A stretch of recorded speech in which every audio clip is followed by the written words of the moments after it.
What's up, y'all? It's Matt, Sean, Sebastian, James, Team United back for another review video, number 31, if I am not mistaken, and it is Iceland's turn. And in case you know, we're going to talk about the song, then provide our individual ranking, or score, I should say, and then everyone at Team United voted as well. They'll give their score as well.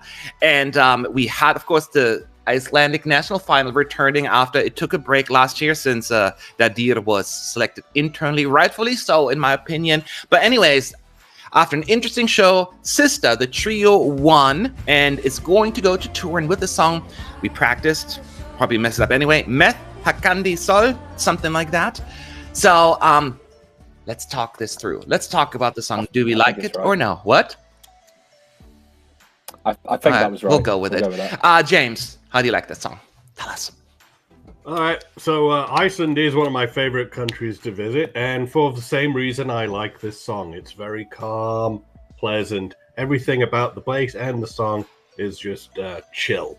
I really like the lyrics, which harken back to classic Icelandic images. So you got your, sun and, astrological signs. And it's just a really nice, warm, tranquil song, and I really do enjoy it.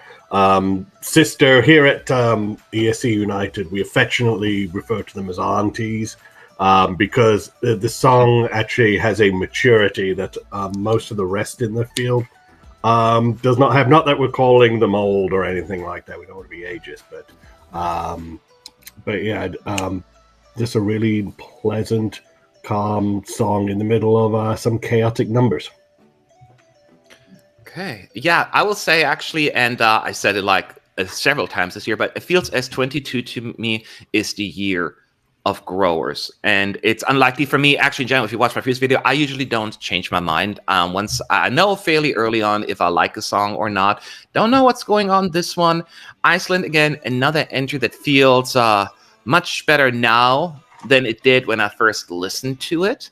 And it is therefore a grower. Stage performance certainly adds something. Like there was a certain intimacy and calm, serene feel to it that really made it stand out, like it even better than in the studio version, I think. My ranking today is purely based on the studio version, though, because that was my first impression. It wasn't underwhelming, though. I don't want to be fair. I was whelmed, if you will. That's probably the best. I think it was you, James, who made the comparison at some point that it could have the potential calm after the storm, calm before the storm, kind of, and after the storm, yeah, kind of effect. And I can agree with that, actually, if it comes across that way. So it has hidden qualities, and I think this could actually be a calm after the storm, especially coming right after Austria. I think that could actually work for them. So I do like it, actually. It's just my score may not reflect that as much. Sean? I think it's probably no surprise that this is not as good as the last 2 or 3 Icelandic entries for me. I'm a guy who kind of likes chaos over calm and, softer waters and things like that. Give me Hattori and Daddy Fair any day. But I will concede that, this is a nice song. It's pleasant to listen to. They've got really magical kind of voices together. Obviously, they've got the connection being sisters. I just wish they'd have called themselves something different, because I get flashbacks to Tel Aviv. Sister! Horrible, yeah. Every time. That word is ruined for me in the Eurovision context. But, do you have a sister? I don't, no. So, yeah. So, yeah, basically, I can't really say much more about this. This is a nice song. Pleasant. I wouldn't really sort of skip it, but it's not one that I'd actively put on myself. It's just not my style of music, unfortunately. But I can really appreciate the qualities that they've got, and as you say, if it's coming after Austria in the draw, that's probably going to do them a lot of good standing in the results. So, yeah, I think you might be right. Sebastian? Iceland enters this year Eurovision much more smoother than they done it in last years, especially 2019. My God. So I'm quite surprised, but very positively about what they choose on Savakeplin. I really hope that this song gonna be a grower for lots of people, because with this much more growing up, effects, music style, melodic layout, lyrics, it works really well. I believe what James said also before with this connection with the landscape of Iceland, beauty of this country, this song would take us to the trip, especially when you go to the lyrics, it makes much more sense, total sense. And hopefully with this fact that it's gonna go after Austria, it's gonna benefit these girls. If gonna do it very well, I don't know, but surely this is my grower also, and I like Iceland approach for this year. Yes.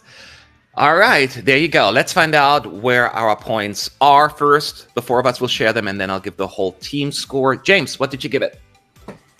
8.5 for my Icelandic sisters. Aunties.